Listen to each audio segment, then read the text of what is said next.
আলাইকুম সম্মানিত ভিউয়ার্স, সকলকে আন্তরিক শুভেচ্ছা ও মোবারকবাদ জানাচ্ছি। সত্যের পথ চ্যানেলের পক্ষ থেকে সত্যের পথ চ্যানেলটি সাবস্ক্রাইব করে সকলে আমাদের সাথেই থাকবেন। ইসলামিক সকল প্রকার শিক্ষামূলক ভিডিও পেতে আমাদের চ্যানেলটি সাবস্ক্রাইব করে পাশে দেওয়া বেল আইকনটি বাজিয়ে দিন এবং আমাদের সাথে থাকুন। সম্মানিত ভিউয়ার্স, আমরা আজকে কথা বলবো তাজদীদ এবং যজম নিয়ে। যজম এবং তাজদীদ নিয়ে কোরআনের প্রতিটি ব্যাকরণ বিধি হচ্ছে অতি গুরুত্বপূর্ণ। তার ভিতরেই হচ্ছে যজম এবং তাজদীদ একটি অন্যতম গুরুত্বপূর্ণ বিষয়। আমরা এই বিষয়ে বলতে গেলে, যজম এবং তাজদীদ নিয়ে বলতে গেলে অনেক সময়, তো আমি আপনাদেরকে খুব বেশি সময় নেব না, খুব অল্প সময় ভিতরে বোঝানোর চেষ্টা করবো ইনশাল্লাহ। যজম এবং তাজদীদের ব্যাখ্যা, যেটা হচ্ছে যজম এক অক্ষরের উপরে আসলে, যে কোনো একটা অক্ষরের উপরে যদি যজম আসে সেই অক্ষরটি একবার উচ্চারিত হবে, এবং তাজদীদ যদি কোনো অক্ষরের উপরে আসে সেই অক্ষরটি দুবার উচ্চারিত হবে। তো আমরা প্র্যাকটিক্যালি দেখতে চাই যজম এবং তাজদীদের ব্যবহার। চলুন শুরু করা যাক। আমরা শিখবো আজকে যজম এবং তাজদীদ।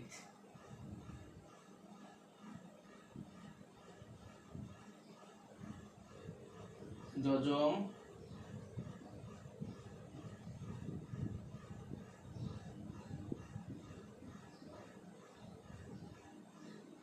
তাজদীদ।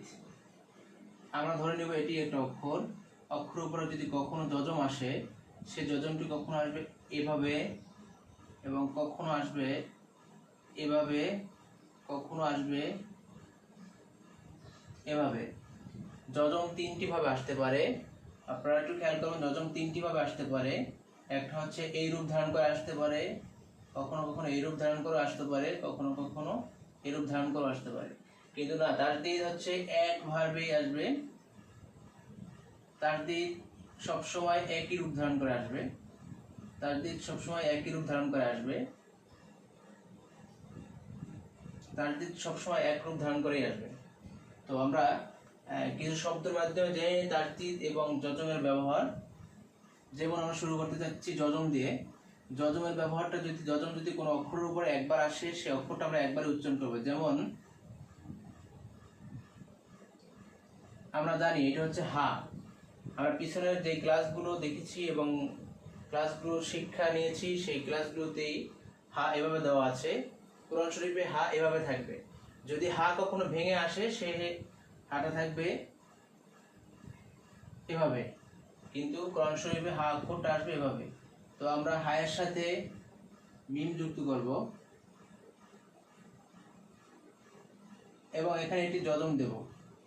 হায়ের উপরে জবর দিয়ে মিম যুক্ত করে এর উপরে একটি যজম দিলাম। এর উচ্চারণটা হবে হাম। এর উচ্চারণটা হবে হাম। এরপর আমরা অন্য একটা শব্দ দিয়ে দেখি।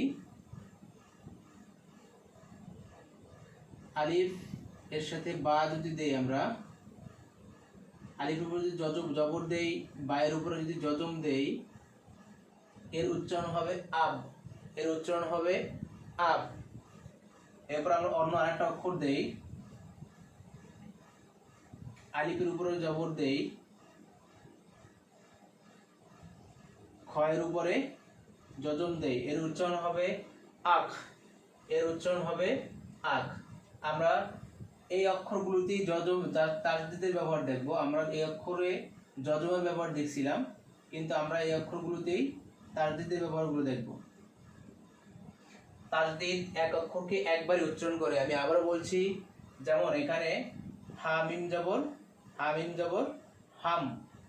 হ্যাঁ, এরপর হচ্ছে আলিফ বা জবর আব। আলিফকে আপনারা কখনো হামজা উচ্চারণ করতে পারেন এবং আলিফ উচ্চারণ করতে পারেন।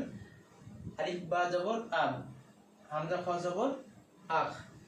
এই এই শব্দগুলোতেই আমরা যদি যজম ব্যবহার করার কারণে আমাদের একটা অক্ষর একবার উচ্চারিত হচ্ছে। যদি তাজদীদ ব্যবহার করি, এক অক্ষরকে আমরা দুবার উচ্চারণ করতে পারবো। যেমন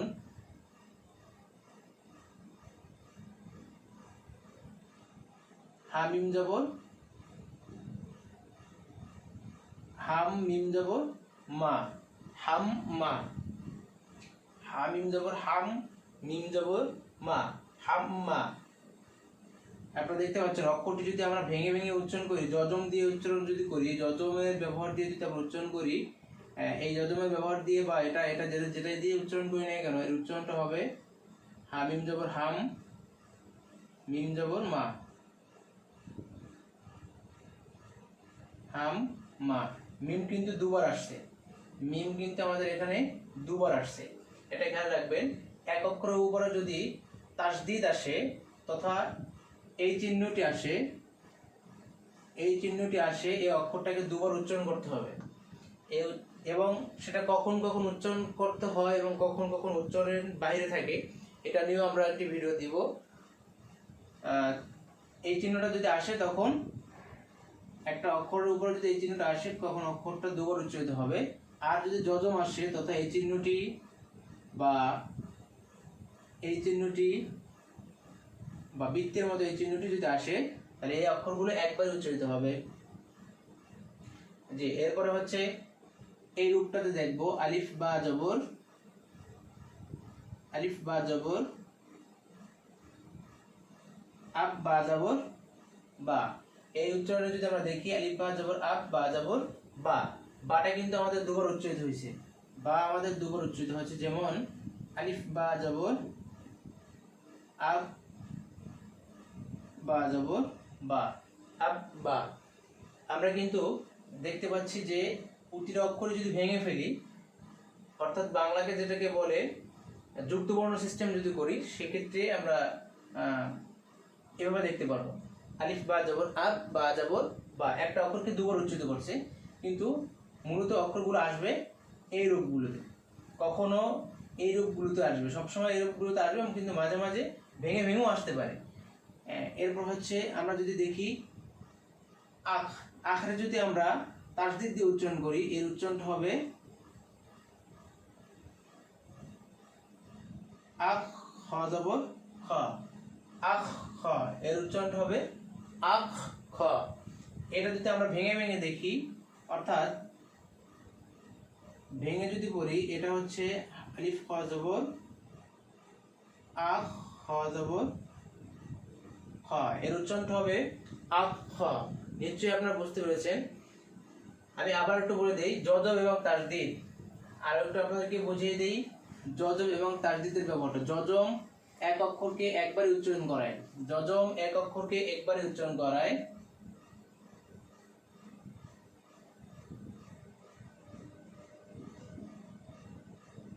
যজম, যজম এক অক্ষরকে একবারই উচ্চারণ করায়।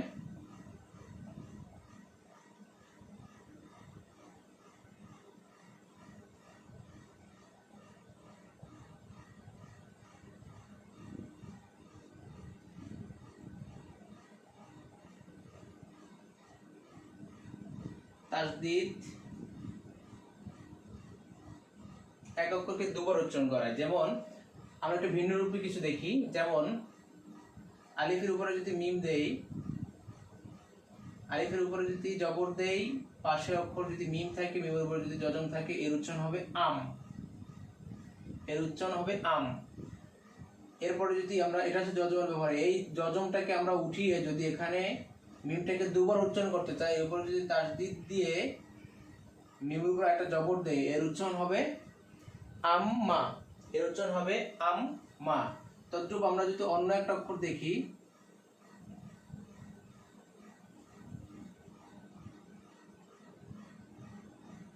তদ্রূপ আমরা যদি অন্য একটা অক্ষর দেখি, খলাম জবর খল, খলাম জবর খল, খলের লামের উপরে যজমটা যদি উঠি আমরা তাসদিদ ব্যবহার করে আর একটা জবর দেই, এর উপরে এটার উচ্চারণ হবে, লামটা উচ্চারণ হতে হবে দুবার। যেমন খলাম জবর খল, লাম জবর লা।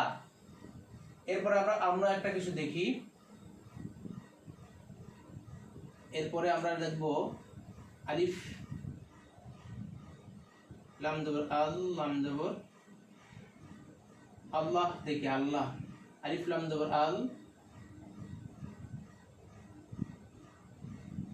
আলিফ লাম জবর আল, লাম জবর লা, হাফেজ আল্লাহ। দেখি আমরা আল্লাহ দেখলে আলিফে কিন্তু লাম একবার উচ্চারণ করছে, আলিফে লাম একবার উচ্চারণ করছে, এবার আরো একবার লামের উপরে খাড়া জবর এসে একবার উচ্চারিত হয়েছে, আলিফ লাম জবর আল, লাম জবর লা, হাফেজ হু।